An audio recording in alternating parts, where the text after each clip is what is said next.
Hello everyone, Charles Watts here, the Arsenal correspondent at Goal, joining you on Thursday.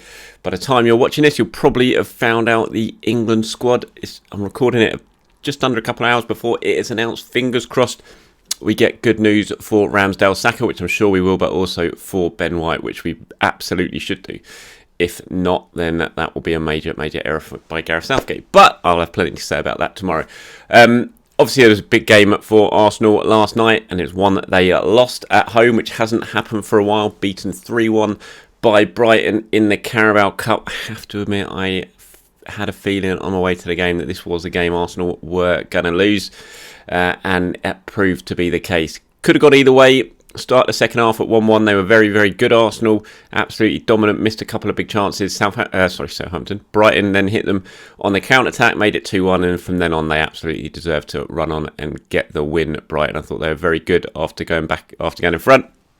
And Arsenal, it's just kind of another example, really, about why, if they really want to continue to try and set the pace and keep pace for Manchester City, they are going to need to strengthen in January, because we keep seeing it when the second string plays, when all the changes happen, they just struggle. There is not the depth there. And we know that. This is nothing new. It's not rocket science to say it. We know the depth isn't there to be able to compete with the likes of Manchester City in terms of the squad. If they can keep everyone fit, which so far this season they've done pretty well at doing, then they absolutely can compete. And they're proving that. They're proving it week in, week out in the Premier League. But when you start to sort of scratch away at the surface a little bit, and a few big players could potentially get injured for a long period of time, then you struggle a little bit. And you sort of, at the moment, you're looking at some of the players who are coming in and they are not in the best of form. I think of Fabio Vieira and Sambi as two prime examples for that. Marquinhos as well. Those players, they are absolutely struggling. When they're certainly Sambi and Vieira, who are two big money players, you're talking £50 million worth of player there, or certainly £50 million worth of investment there from Arsenal in those two players. At the moment, they're not really putting their hands up and putting too much pressure on the players in front of them in the pecking order, and that is a bit of a worry. Vieira I think it's quite an interesting one, because he started well. We've seen that he looked bright, he looked lively in games, scored a couple of goals, always a threat. But just in the last month or so, he's just looked really, really off it. I thought he was awful yesterday. He did not put a foot right, really, in the game. And that is going to be a concern to Mikel Arteta, because you want Fabio Vieira to be stepping up and really putting pressure on the likes of Martin Odegaard and Granit Xhaka to be pushing for a Premier League spot. You need that competition, and if he's not providing that, then the other players are just feeling very comfortable in their position, and long term that's not going to be a good thing. And I'm not writing Fabio Vieira off by any means at this point. It's still very early. He's still adjusting to a new league, a new language, a new culture. It's going to take him a while, but you want him to be performing a little bit better than he is right now. And I thought he was a worry yesterday. And Sambi Lokonga as well, as I said, who he's a neat and tidy player. Sambi, he's had a couple of opportunities to play in a more advanced number 8 role recently, and he's just not really grasped it. I kind of look at him at the moment, and I was talking about this on the Arscast podcast with Andrew over at Arsblog last week, and you kind of look at Sambi at the moment, the position he plays, and you just think, yeah, you're neat and tidy, but what else are you at the moment? Where's the character? Where's the personality in your play? If you're playing as a holding midfielder, where's that personality to sort of stamp your authority on the game, break up play, and move it forward? If you're playing as a number 8, where's your personality to really get in and around it in the final third, make things happen, play the final ball, get into the box to get on a chance yourself?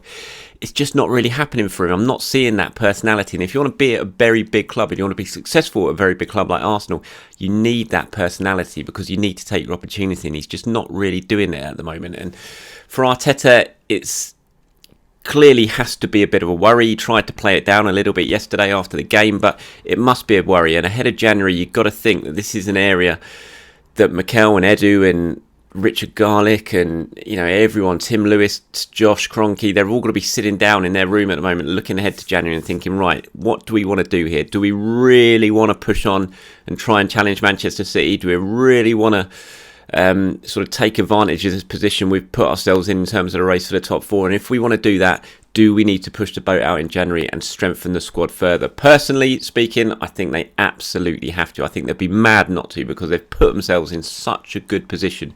You have to take advantage of this now. So if you can get another couple of players, you can add to that squad, you can add to the equality that Mikel's got to call upon during what's going to be a really, really busy, hectic second half of the season. I think you have to take that opportunity. And what we saw last night against Brighton, what we've seen in the last few Europa League group stage games as well, is the players just behind the regular starting 11, they just seem to be struggling. They're not really putting too much pressure on that starting 11, and that has to be a little bit of a concern for me. And Mikel was talking about it yesterday. He was asked about transfers, he was asked about the January transfer window, and this is what he had to say. He said, we know where we are. We know as well at the moment that we can have a certain amount of injuries and that the squad is already very, very short. We have tried to manage that in the best possible situation, but at the same time, when we win a football match, that cannot be used as an excuse. He was then asked, will you look to January to change your squad? And he said, well, that's a window that is open, and I'll have to discuss the options that we have, the capacity that we have to make those changes and be in the market for any opportunity. We don't know what is going to happen, but all our options are open. He also admitted that they were very, very short, he said, in terms of the squad. So he clearly said it. He said he knew from the first day, he said it from the first day after the summer transfer window closed, that he knew the squad was still very, very short. And look, everyone's known that.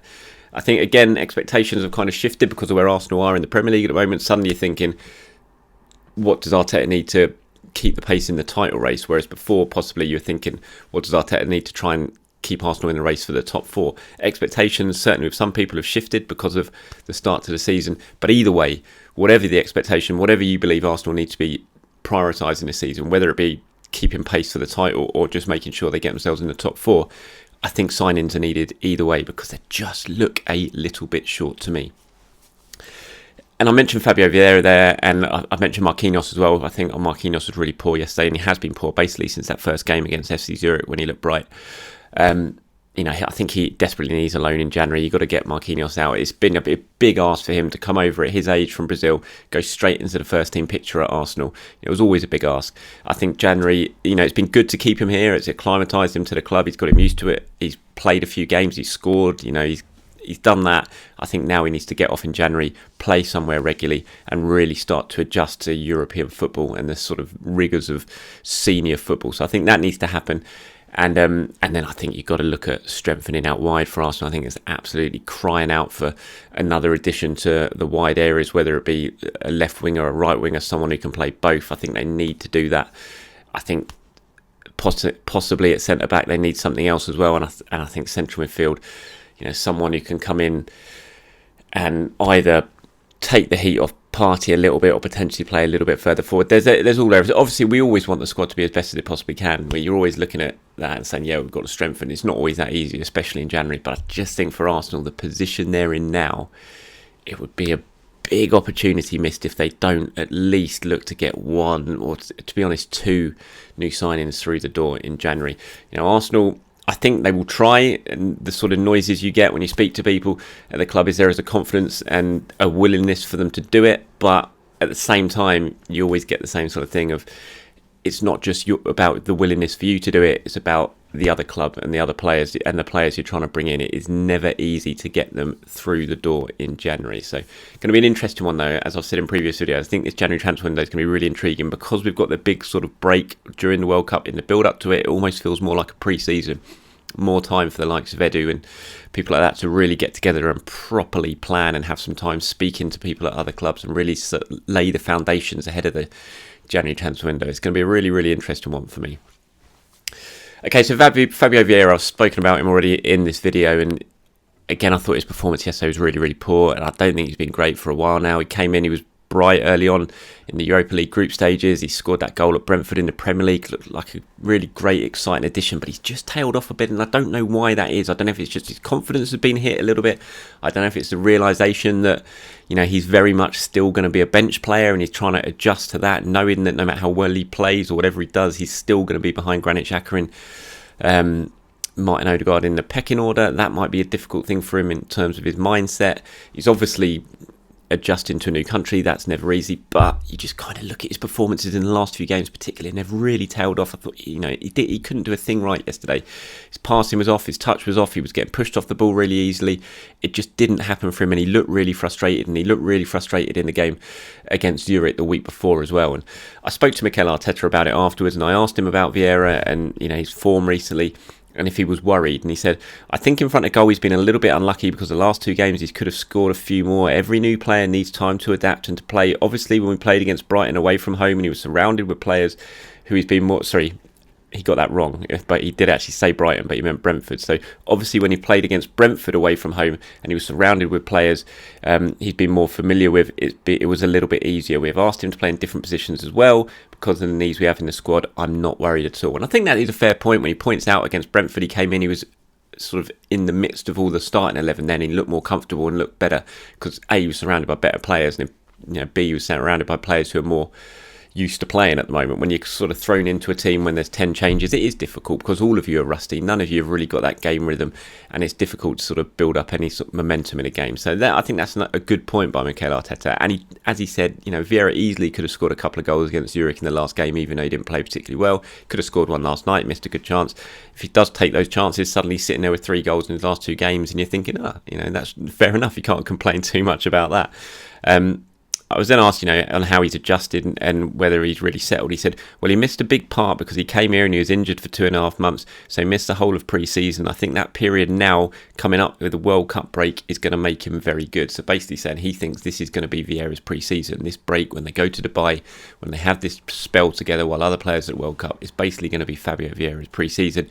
And he's going to be much, much better when the squad comes back from the break. Whether that is the case, we'll have to wait and see. Hopefully it is, because there's undoubtedly a good player in there, Vieira, a really talented player. And what I do like about him, even when he's playing badly, like I said last night, he still manages to find some space in the penalty area and pop up in good positions to have chances. That he keeps getting chances in these games.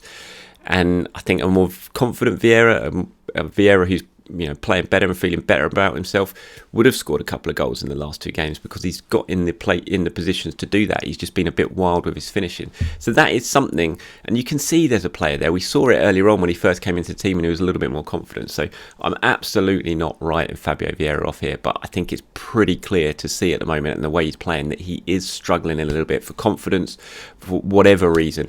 And Arsenal do need more from him, and they need him to find form pretty quickly because he's going to have to be a key player in the second half of the season just because of the amount of games that Arsenal have got to play.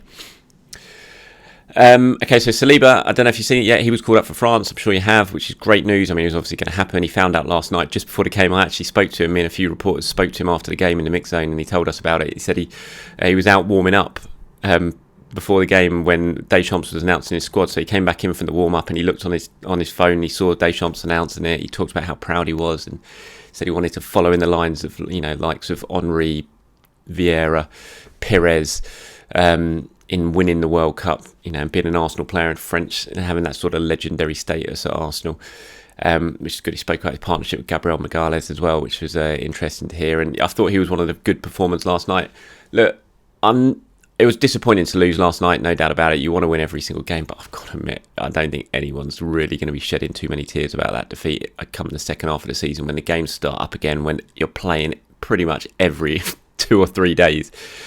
I don't think anyone's going to be too bothered when they suddenly get a little bit of rest during when the Carabao Cup is on. The winners, you want to win it. It's a trophy. You obviously want to win silverware, but the grand scheme of things for Arsenal, the priority this season is getting themselves in the Champions League. It has to be. This is their year to do it.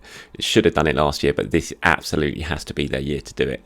And if having a couple of midweeks off because they're not in the Carabao Cup helps with that, then I have to say I think it's no bad thing. That's just my opinion on the matter.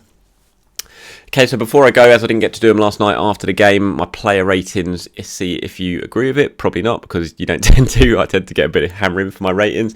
This is what I've gone for. Carl Hein in goal, obviously a horror moment for the first goal. And yeah, just it looked a little bit nervy, I have to say. I was surprised he started. I'm not sure why Turner didn't get the call, but Mikel said after the game he would make the same choice again if he had that opportunity. So Carl Hein, he gets a 4. Cedric, I gave a 5. First start for Cedric looked a bit rusty, understandably. Got done for the third goal by Tariq Lamptey. Holding, I gave a 5. Saliba is head and shoulders above everyone else in defence. He got 7. Tierney I gave a 6. El Neni I gave a 6. Sambi I gave a 4. Vieira I gave a 3. Marquinhos I gave a 3. And then Nketiah and Nelson I both gave 7. I thought, especially in the first half, those two were really, really bright. They combined well for the goal. Great finish by Nketiah. Great run and pass by Nelson, who I thought looked bright and confident. And, Nketiah at the post early in the second half. Had that gone in, Arsenal would have been 2-1 up. I think they would have gone on and won the game. Nelson had a chance that was saved as well. So I thought those two were bright. Saliba was good. Everyone else, it was just a pretty poor night. And in the end, like I said, I thought Brighton were deserving winners. All right, that's it from me. Thank you very much for your time. As always, anything you agree with, disagree with, please do let me know in the comments below. Really do value opinion, and thank you once again for all the engagement you give me with these videos. Appreciate it. Always do. Have a good day, everyone. I'll speak to you soon.